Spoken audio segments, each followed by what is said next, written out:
Welcome. Thank you for joining me for this 10-minute takeaway on Voice of the Employee. My name is Jim Bass, and I am a customer engagement strategist out of Alpharetta, Georgia. My perspective as a customer experience leader is that customer experience does not have to be a costly venture. Many of the resources and data that we need are right in front of us. We just need to know how and when to access them and where they can be most helpful. Voice of the Employee is one of those sources of data that are readily available, but for some reason we overlook it, or we don't think we need it, or we put it on the back burner. In this 10-minute takeaway, I want to show you how Voice of the Employee can be the foundation of your customer experience initiative. And if you're not using Employee Insights already, well, this could be the missing link to your Voice of the Customer program. So let's get started.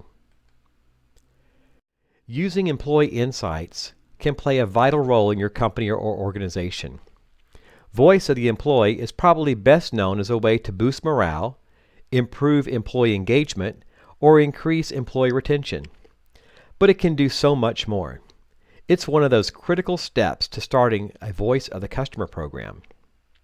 Employee Insights can define the program structure and goals. The work you do with Voice of the Employee can also lay the foundation for a customer-centric culture. Is everyone on board with your customer experience initiative? Are they bought in? If not, Voice of the Employee is a great way to listen and take action and transform the culture. So how does something as easy and readily available as Voice of the Employee get overlooked and underutilized? Personally, I think Voice of the Employee is a mystery to many people. A lot of the businesses I talk to are surprised that Employee Insights can actually help a Voice of the Customer program. I think they confuse it with employee opinion surveys or employee satisfaction. And while opinions and satisfaction do play a big role in customer experience, it's really not what we're talking about when we refer to Voice of the Employee. Since this concept is misunderstood, it's difficult to understand the benefits it can bring. And then there's always a question of, how do I get Voice of the Employee? Is it a survey? Is it a team meeting? How do I get people to talk? And what should I ask them? Well, at this point, it's probably easier for them just to move on to something a little more tangible and maybe not so touchy-feely. But in customer experience, we need to get touchy-feely to be successful. We need to be able to listen to our employees just like we listen to our customers. So, what exactly is Voice of the Employee? In the purest of terms, it's the definition displayed on your screen right now. Voice of the Employee is employees participating in and influencing organizational decision-making. Many companies today are inviting employees to provide input and suggestions to improve products, services, processes, etc., and they are reaping the benefits. But how do these employee insights help a Voice of the Customer program? The customer experience goal of a Voice of the Employee program is to find out what the employees know about the customers. We need information and opinions from the customer-facing roles, such as the front line, the agents, the clerks, the service delivery teams, the support teams, the sales teams, and maybe even the business analysts, and there could be others. But even though each business may be a little bit different, the result is still the same. The employees become the voice of the customer.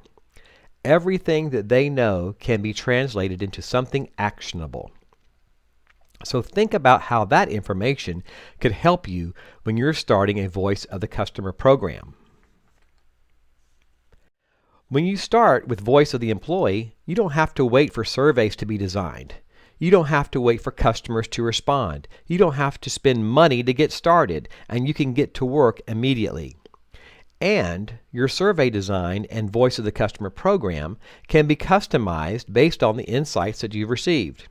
And this will prevent rework. And that saves time and money. So what are some of the other ways that Employee Insights can help benefit customer experience, improve customer retention, and promote a customer-centric culture? Well, before I outline that for you, let's take a step back real quick. Customer-facing teams know a lot about the customers they serve. It's almost become automatic for them. And if we don't ask them for information, we might find out too late. Many times our customers get tired of telling us what we need to do to improve, so they stop talking to us. And when this happens, they are usually considering moving their business to a competitor. Quite simply, the employees can tell us what customers have stopped saying. The employee knows things that the customer does not know. They know they could provide better service if the tools were better. The employees know they could deliver a better service if the processes were streamlined and more meaningful. They know that the business could provide a better service if they were empowered, if management was more accessible, if specific defects were fixed, or if enhancements could be delivered. What's the other big thing they know? They know when customers are becoming complacent. They know when the customers are starting to settle for status quo, or even looking for another vendor or partner. In this situation, employee insights are great news for us. Listening to the employees allows the business to make adjustments quickly. And every time we listen and take action, it builds trust in management and confidence in the business. The employees know they've become part of the solution and they are invested now. The culture is transforming because listening and taking action have become the way we operate. Employees feel valued for their knowledge instead of just being needed to get a job done. They're focusing on the customer and they have the support of their business and their leaders. The trust they've been given is empowering to them. Their confidence creates synergy with their team and managers, and all of this leads to customer satisfaction and loyalty. So how do you get voice of the employee? Well, you've got to be both creative and strategic. Your approach must take into consideration their trust in management. Can they speak openly without fear of retribution? Their tenure has to be considered as well. How long have they been working with the customers? And how has the business responded in the past? Their talent and their knowledge is also key. What do they know about the business, the products, the services? Which employees are already delivering superior service and building great relationships? And which ones are not? Many techniques can be used to derive voice of the employee and employee insights, and I'll present that topic in my next post. But for right now, the bottom line that you need to really take away is that you need a communication plan and an action plan, and you need to execute it with precision and predictability. You need to show the employees that you've listened and prioritized and are taking action. With this comes a word of caution, though. If all of this valuable information is collected and not used, then it will be seen as wasted. The employees will internalize it and not feel valued. They will see it as the business's desire to exclude them rather than to include them. Trust will be lost and they will disengage. This concludes today's 10-minute takeaway. I hope that I've painted a compelling picture for you to use voice of the employee as a foundational component of your customer experience strategy.